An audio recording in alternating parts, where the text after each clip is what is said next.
एक कंट्री तभी ग्रो करती है जब हर सिटीजन्स के सपने को पैसा मिलता है और हर पैसे को उसकी सेफ्टी। कॉमर्शियल बैंक्स इंडिया के फाइनेंशियल सोल्जर्स हैं जो सेविंग्स को इन्वेस्टमेंट में बदल देते हैं और इकोनॉमी को चलाते हैं।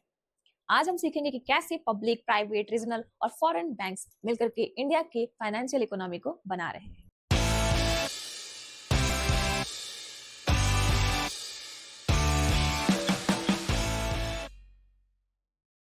हेलो एवरीवन, मैं हूं Neha and welcome back to my channel Neha's academy. कैसे हैं आप सब? होपफुली आप सब बहुत ही अच्छे होंगे एंड आई आल्सो होप कि आप सभी की यूजीसी नेट की प्रिपरेशन भी बहुत अच्छी तरीके से चल रही होगी।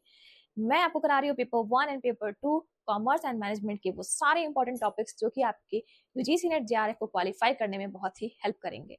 एंड इन सारे टॉपिक्स करने के बाद हम कुछ एमसीक्यूज भी करेंगे एंड मैं आपको वो सारे मॉक टेस्ट वगैरह कराऊंगी जिससे आपका एग्जाम क्वालिफाई हो पाए। तो चलिए बिना किसी देरी के शुरू कर लेंगे हमारी क्लास, जो कि हमारी बैंकिंग सिस्टम की क्लास है। और ये जो क्लास होने वाली है ये सारे जितने भी कॉमर्स के स्टूडेंट्स होंगे, चाहे वो ग्रेजुएशन में होंगे, पोस्ट ग्रेजुएशन में होंगे, उन सभी के लिए भी बहुत ही हेल्पफुल क्लास है। ठीक है, तो वीडियो में लास्ट तक जरूर बने रहिएगा। एंड अगर आप मेरे चैनल पर नए हैं तो प्लीज चैनल को सब्सक्राइब कर लीजिए, बेल आइकन को भी जरूर प्रेस कर लीजिए एंड साथ ही साथ आप कमेंट करके बताइएगा कि आप सभी को मेरी ये वीडियो कैसी लगी।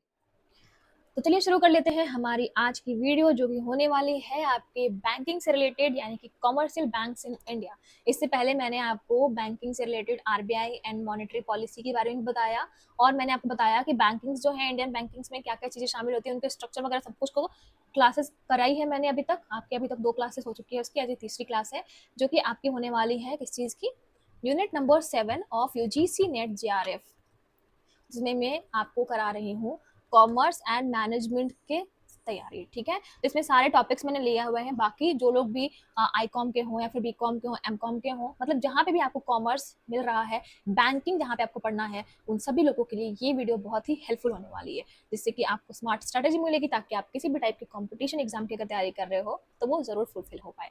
ठीक है, तो मैं हूँ नेहा शर्मा और मैं यूजीसी नेट क्वालिफाइड हूँ कॉमर्स सब्जेक्ट से, और मैं आपको करा रही हूँ पेपर 1 एंड पेपर 2 दोनों की प्रिपरेशन, जिसमें मैं आपको सारे टॉपिक्स जो इंपॉर्टेंट टॉपिक्स हैं वो सब कुछ क्लियर करा रही हूँ, ताकि जिस टाइप का भी अगर आपके क्वेश्चन आते हैं तो आप उन सभी को क्लियरली कर पाओ, अच्छी तरीके से कर पाओ। इसके बाद मैं आपको एमसीक्यूज भी कराऊंगी, मॉक टेस्ट भी दिलवाऊंगी, ताकि आपको मालूम चल सके कि हमारा जो ये जो बेसिक्स जो है वो कितना इंपॉर्टेंट होगा और किस तरीके से आप सारे क्वेश्चन को अटेम्प्ट कर पाओगे और सही तरीके से कर पाओगे। चलिए चल लेते हैं हमारी पहली स्लाइड की तरफ, जो कि है व्हाट आर कॉमर्शियल बैंक्स। मैंने आपको इससे पहले जो बताया था, जो वीडियो में बताया था, कि उसमें मैं बताया था आपको कि आरबीआई क्या होती है, इसमें बैंक्स कौन कौन से होते हैं एंड कॉमर्शियल बैंक क्या होता है, बट फिर भी आज हम फिर से डिस्कस करेंगे।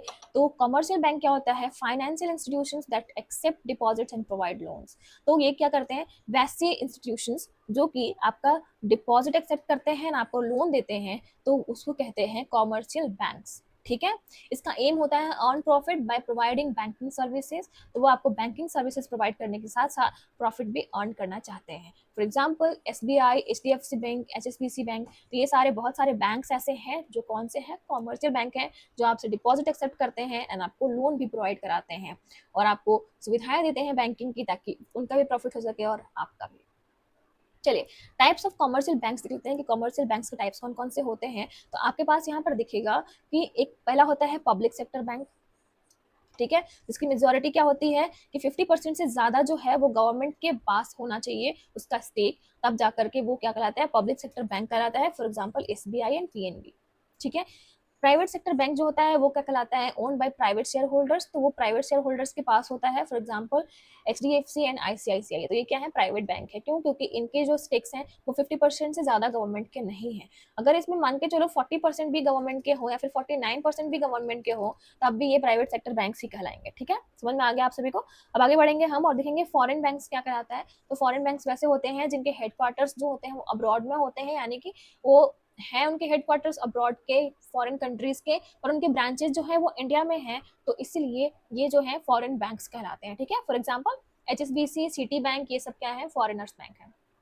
देन आते हैं रीजनल रूरल बैंक आता है, आरआरबी जिसको कहते हो आप। तो इसमें क्या होता है? स्पेशल टाइप होता है, यानी कि ये फिर मेनली फॉर रूरल एरियाज होता है, सिर्फ रूरल एरियाज के लिए बनाया जाता है। फॉर एग्जाम्पल जो है प्रथमा यूपी ग्रामीण बैंक।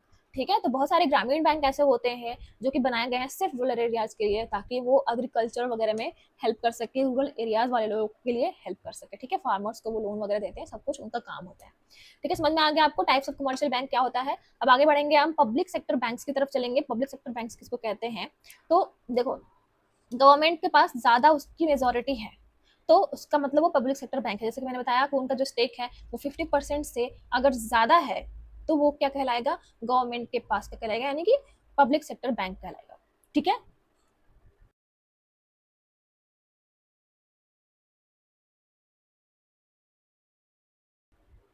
ओके, आपको समझ में आ गया। अब आगे बढ़ते हैं हम और देखेंगे इसका एग्जांपल क्या है। तो जैसे कि एसबीआई हो गया, पंजाब नेशनल बैंक हो गया, बैंक ऑफ बड़ौदा हो गया, ये सारे जो क्या है, इन सभी के जो है 50% से ज्यादा के जो शेयर बोल रहे हो या फिर इनके जो स्टेक्स हैं वो गवर्नमेंट के पास हैं, तो इसीलिए गवर्नमेंट इसको रेगुलेटर कर रही है और इसीलिए इसका नाम क्या होता है? Public sector bank. तो इसके फीचर्स क्या होते हैं कि इसका जो ब्रांच नेटवर्क होता है वो थोड़ा लार्ज होता है, focus on rural and priority sector lending होता है, मतलब हर जगह पे ये फोकस करता है, ये सपोर्ट करता है गवर्नमेंट की स्कीम्स को। तो बहुत सारे गवर्नमेंट की जो स्कीम्स आती हैं उन सभी को भी सपोर्ट करता है। तो पब्लिक सेक्टर बैंक जो है कुछ इस तरीके का होता है। प्राइवेट सेक्टर बैंक जो होता है, क्या होता है कि ये प्राइवेट शेयर होल्डर्स के पास होता है, यानी कि किसी इंडिविजुअल एंड कंपनी के पास होता है जो प्राइवेट होते हैं। मतलब इसका जो गवर्नमेंट के पास जो है वो 50% से ज्यादा का स्टेक नहीं है, तो इसीलिए इसको हम कहेंगे प्राइवेट इंडिविजुअल्स। हो सकता है कि पूरा का पूरा 100% ही किसी प्राइवेट इंडिविजुअल्स के पास हो, अदरवाइज हो सकता है ऐसा कि गवर्नमेंट के पास 49% तक भी अगर हो गया, तब भी ये क्या कहलाएगा? प्राइवेट सेक्टर बैंक ही कहलाएगा। ठीक है। इसके फीचर्स क्या होते हैं? ये एडवांस टेक्नोलॉजी होती है, डिजिटल बैंकिंग होती है, बेटर कंज्यूमर सर्विस होता है एंड इनोवेटिव प्रोडक्ट होता है।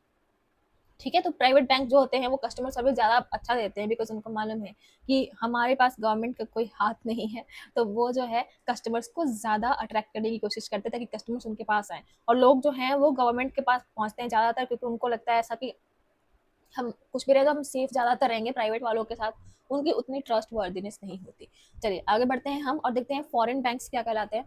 तो फॉरेन बैंक्स में मैंने आपको बताया था कि यहाँ पर आपको ओके, फॉरेन बैंक्स में हम मैंने आपको बताया कि जो चीज़ें इंडिया से बाहर की हैं वो अगर इंडिया में आकर के अपना ब्रांच खोल रही हैं, तो इसका मतलब वो फॉरेन बैंक्स, जो बैंक्स वैसे बैंक्स जो हैं जिनका हेडक्वार्टर जो है वो कहाँ है? Outside of India. ठीक है। तो इंडिया के बाहर जिसका हेडक्वार्टर है, यानी कि किसी भी फॉरेन अलग फॉरेन कंट्रीज में है और उन्होंने ब्रांच खोल कर रखा है इंडिया में, तो इसका मतलब क्या है कि वो फॉरेन बैंक्स हैं। जैसे कि एचएसबीसी है, सिटी बैंक है, स्टैंडर्ड चार्टर्ड है, तो ये सारे बैंक्स जो हैं वो इंडिया के बाहर के हैं, तो इसीलिए इनको फॉरेन बैंक्स कहते हैं।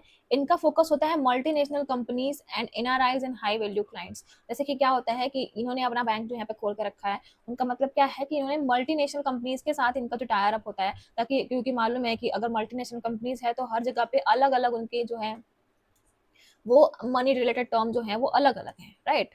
अलग अलग टर्म है तो अलग अलग टाइप की चीजें होंगी वहां पे। ठीक है। तो उस उन्हीं लोगों को ये टारगेटेड रखते हैं, उन्हीं लोगों के लिए बनाए जाते हैं फॉरेन बैंक्स, एनआरआईज वाले लोगों के लिए, हाई वैल्यू क्लाइंट्स के लिए, तो उनके लिए होता है ये फॉरेनर बैंक। ठीक है। आगे बढ़ेंगे, आरआरबीज क्या कहलाता है। तो आरआरबीज को स्टेब्लिश किया गया था 1976 में फॉर रूरल क्रेडिट, तो रूरल एरियाज के लिए बनाया गया था। इसकी ओनरशिप जो होती है वो 50% सेंट्रल गवर्नमेंट के पास होती है, 15% स्टेट गवर्नमेंट के पास होती है एंड 35% जो होता है वो स्पॉन्सर करता है बैंक। ठीक है। तो ये पूरे 100% में 50% जो क्या है वो सेंट्रल गवर्नमेंट के पास होती है। ठीक है। और 15% जो क्या है वो स्टेट गवर्नमेंट के पास होती है। जिस भी स्टेट में वो रूरल बैंक है, तो 50% स्टेक जो होता है वो होता है स्टेट गवर्नमेंट के पास एंड 35% जो स्पॉन्सर्ड जो बैंक है, जिस बैंक ने अपना आरआरबी खोल के रखा है, तो उसके पास होता है 35%। ठीक है। ये फोकस करता है फार्मर्स पे, आर्टिसंस पे एंड स्मॉल बिजनेसेस पे जो रूरल एरियाज में आते हैं। ठीक है, समझ में आ गया आप सभी को कि यहाँ पे कौन कौन से बैंक होते हैं और क्या क्या इनके फोकसेस होते हैं। ठीक है। अब फंक्शंस देख लेते हैं, कॉमर्शियल बैंक का फंक्शन क्या कहलाता है। तो यहाँ पर आपको फंक्शन मिलेगा कि कमर्शियल बैंक जो है एक्सेप्ट करती है डिपॉजिट को, जैसे कि सेविंग्स के रूप में, करंट के रूप में, फिक्स्ड डिपॉजिट के रूप में। ठीक है। एंड देन ये प्रोवाइड करती है लोन को आपको, जैसे कि आप होम लोन देती है, पर्सनल लोन देती है, बिजनेस लोन देती है, तो ये आपको क्या कर रही है? लोन प्रोवाइड कर रही है अपने इंटरेस्ट के अकॉर्डिंग। ठीक है। फिर पेमेंट एंड रेमिटेंस करते हैं, जैसे कि चेक दिलाते हैं आपको, चेक के थ्रू आपको पेमेंट करते हैं, एनईएफटी करते हैं, आरटीजीएस करते हैं।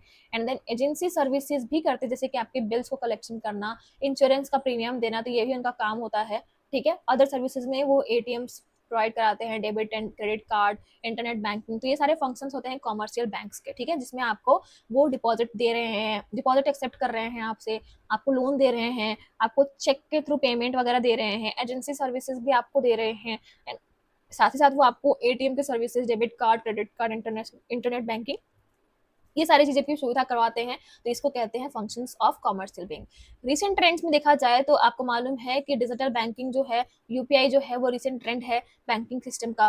मर्जर्स जो होता है वो पब्लिक सेक्टर बैंक्स के साथ वो मर्जिंग मर्जिंग का भी काम चल रहा है। एंड देन उसके बाद आपको फाइनेंशियल इंक्लूजन पे भी फोकस कर रहे हैं, ताकि आपकी जो वित्तीय स्थिति है वो ठीक हो जाए, फाइनेंशियली आप ठीक हो पाओ। And then green sustainable banking भी आजकल चल रहा है। आपको मालूम है आजकल सस्टेनेबिलिटी जो है वो हमारा एक, मैं आपको पढ़ाऊंगी पीडीई में, यानी कि ये पीपल डेवलपमेंट एंड एनवायरनमेंट में, और उसमें आपको पता चलेगा कि सस्टेनेबिलिटी कितनी जरूरी है। और उसी का टारगेट की वजह से आज आप देखोगे इंडिया में बहुत सारी चीजें जो सस्टेनेबल बनाने की कोशिश करी जा रही है, ठीक है। तो इस तरीके से जो है आपके लिए काम किया जा रहा है। बैंकिंग के क्षेत्र में भी कुछ ट्रेंड्स इस तरीके से आए हैं।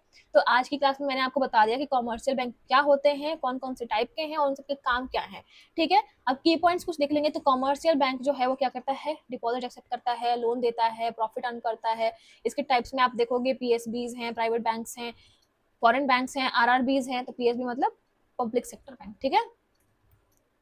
की रोल इनके देखा हमने कि इनके ग्रोथ कैसे होती है, डिजिटल बैंकिंग क्या है, फाइनेंशियल इंक्लूजन क्या है।